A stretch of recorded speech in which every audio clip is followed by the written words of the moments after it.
안녕하세요. 5월에 신부를 꿈꾸던 33세 평범한 여성입니다.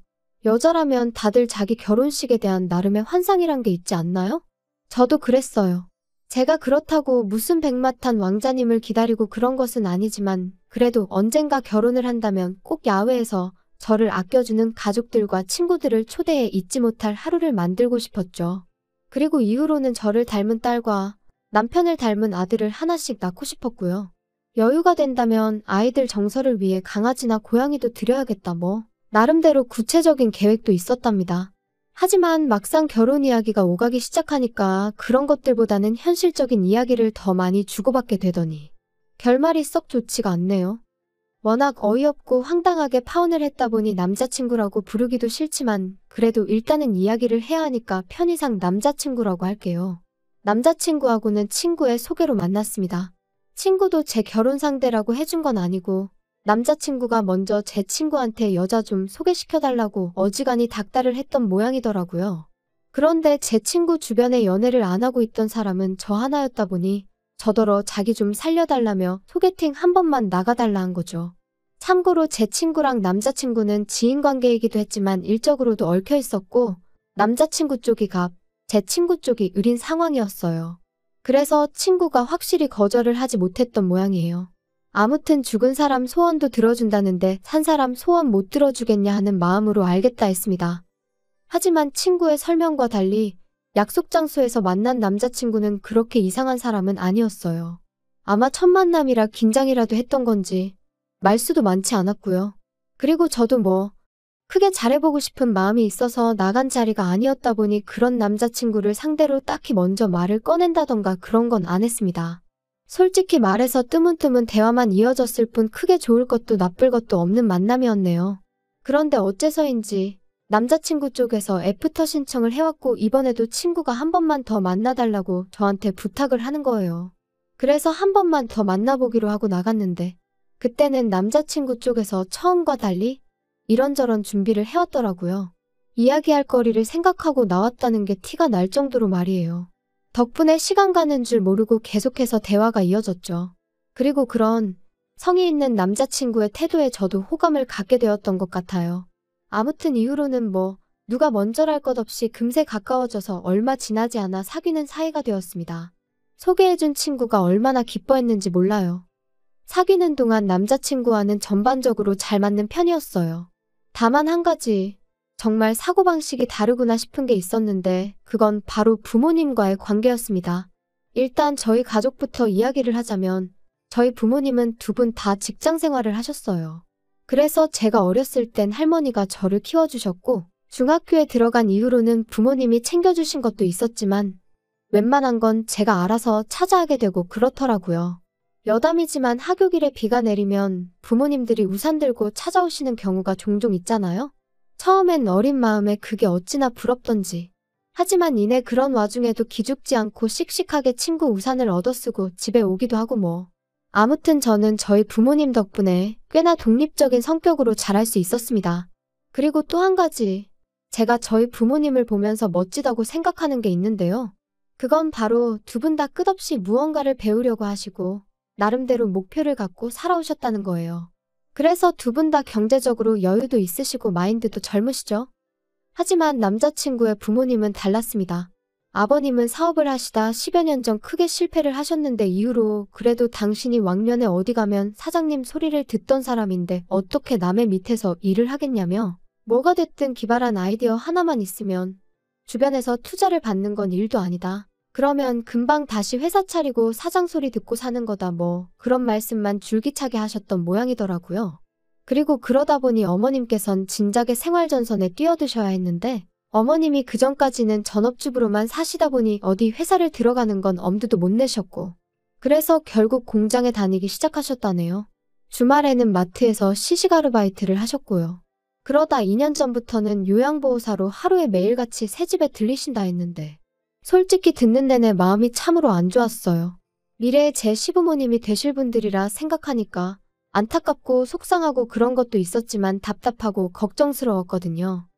하지만 이런 배경을 알면서도 결혼을 결심한 건 일단 남자친구 자체는 나쁜 조건이 아니었어요. 남자친구는 저보다 연봉도 비록 1,000만 원 정도의 차이였지만 어쨌든 많이 받고 있었고, 회사 자체도 대기업은 아니었지만 공기업이나 거의 비슷한 환경이다 보니 웬만큼 문제가 있는 게 아니고서는 잘릴 일도 없다고 했으니까요.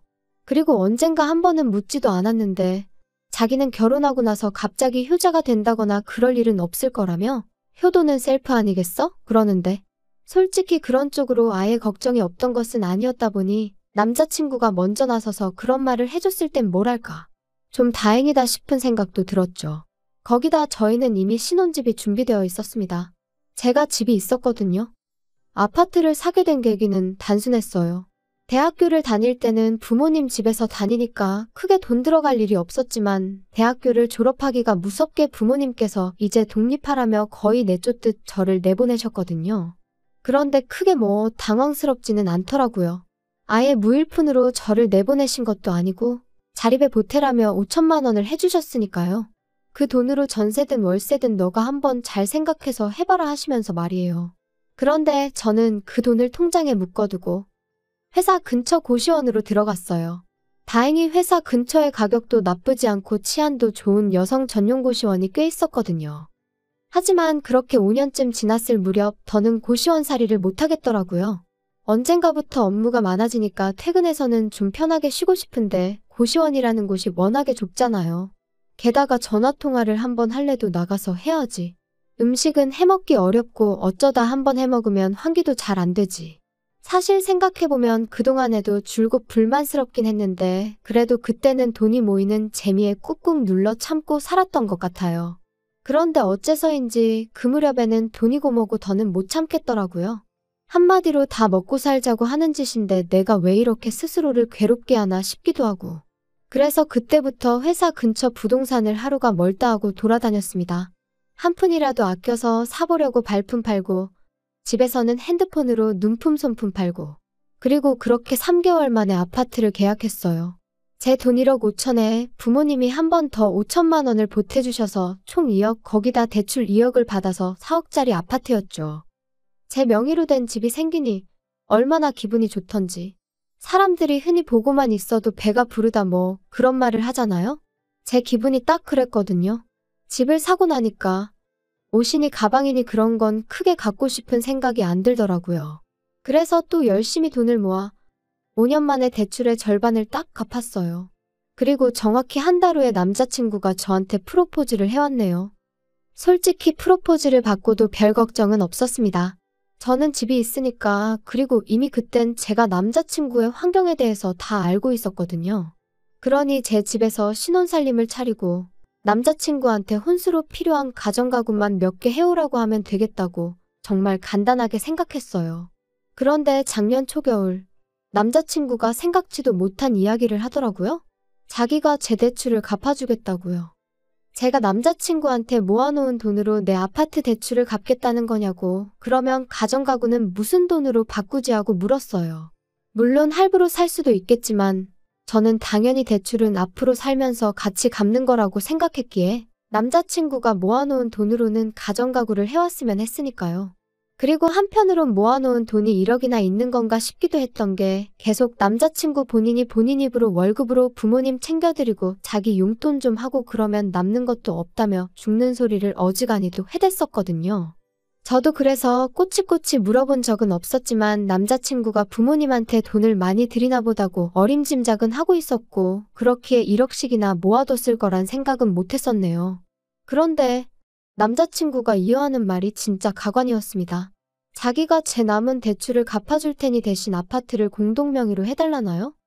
제가 황당해서 지금 내 아파트가 10억 가까이 가는데 남은 1억 갚아주고 공동명의를 해달라는 건 좀 욕심 아니냐 하며 웃었어요.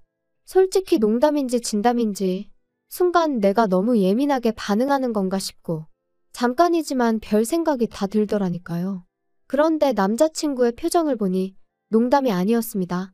결혼하면 네 거 내 거가 어딨어? 막말로 자기 나랑 결혼하고 살다가 그 아파트 팔아서 10억 받으면 자기 혼자 다 쓸 거야?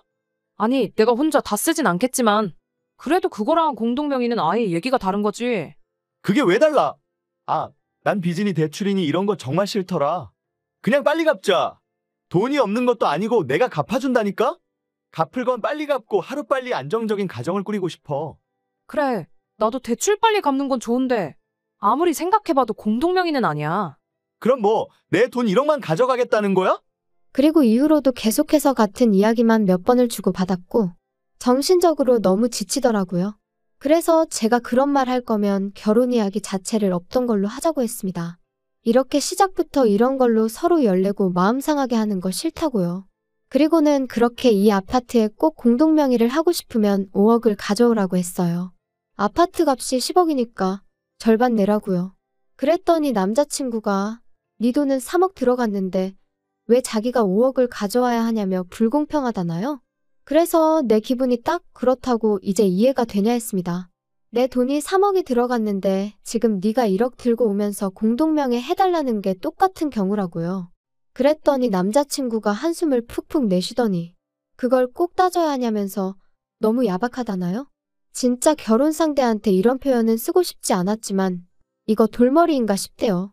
그래서 이후로 며칠 동안 솔직히 정도 떨어지고 그래서 먼저 연락 않고 기다렸습니다. 차마 헤어지자니 좋았던 때 생각도 나고 이래저래 저도 생각이 많았거든요. 지금 남자친구랑 헤어지면 또 어느 세월에 누굴 만나서 결혼을 하나 싶기도 하고 그런데 남자친구가 다시 연락을 해왔어요. 자기가 생각 많이 했다면서 한번 만나자고 하더라고요. 그리고는 기껏 만나자마자 한다는 소리가 자기가 제가 말한 대로 혼수를 해오겠다더니 대신 자기도 저한테 받고 싶은 게 있다나요? 그래서 뭐냐니까. 오해하지 말고 들어. 나는 자기한테 바라는 거 정말 하나도 없어. 그런데 아무리 생각을 해봐도 부모님은 챙겨드려야 될 것 같거든. 그래서 말인데 우리 아버지한테 개인 택시 면허 하나 사드리는 게 어떨까? 대신 양복이니 시계니 그런 예단은 하나도 안 받을 거야. 정말 어이가 없어서 입이 떡 벌어지는 기분이었습니다. 택시 면허라는 게 제가 알기로 9천만 원 1억 뭐 그 정도는 했으니까요. 그래서 그걸 왜 나한테 사달라고 하냐니까. 자기도 오랜 고심 끝에 내린 결정이라면서 어차피 자기가 저랑 결혼하면 아파트 대출 같이 갚아야 되는데 그럼 자기 월급으로 자기 부모님한테 생활비도 못 보태드릴 것 같고 마음이 너무 불편할 것 같다나요? 그러니까 개인 택시 면허라도 사드려야 아버님이 생활에 불편함이 없으실 거 아니냐면서. 그래서 제가 그건 안 된다고 딱 잘랐습니다. 아버님 생활비를 보태드리고 하는 문제도 나랑 결혼을 하기로 했으면 상의를 해서 조정을 해야 되는 게 맞는 거고 내가 집까지 해가는 상황에 왜 아버님한테 그 비싼 개인 택시 면허까지 사다 바쳐야 되는지 모르겠다 했죠. 그랬더니 남자친구가 보인 반응은 정말 기도 안 차더군요. 제가 집을 해오는 게 아니랍니다. 자기랑 같이 살려고 산 집이 아니지 않냐는 거예요. 제가 저 좋아서 산 집이니까 그건 제가 결혼을 위해서 산 게 아니니까 그걸 해온다고 보면 안 되는 거라나요? 거기다 대출도 같이 갚아야 하는 마당에 집을 해온다는 표현은 너무 과한 거 아니냐면서. 어차피 제가 자기랑 결혼을 안 해도 그 대출은 저 혼자 갚았어야 되는 건데 그나마 자기가 마음을 넓게 써서 같이 갚아주기로 한 거고 그러면 저도 성의 표시는 해야 하지 않냐? 정말이지. 제가 지금 엄청나게 축약하고 순화해서 적고 있는 거지. 실제로는 더 무식하고 억지스러운 말을 골라 했답니다. 그래서 그래 맞다. 나 혼자 살아도 대출은 어차피 갚아야 하는 거다. 하지만 그렇게 치면 너도 나랑 결혼하든 어디서 살든 월세는 내고 살아야 되지 않냐? 그러니까 월세 나갈 돈으로 우리가 같이 사는 집 대출을 갚는 거라고 생각하면 되는 거 아니냐 했어요.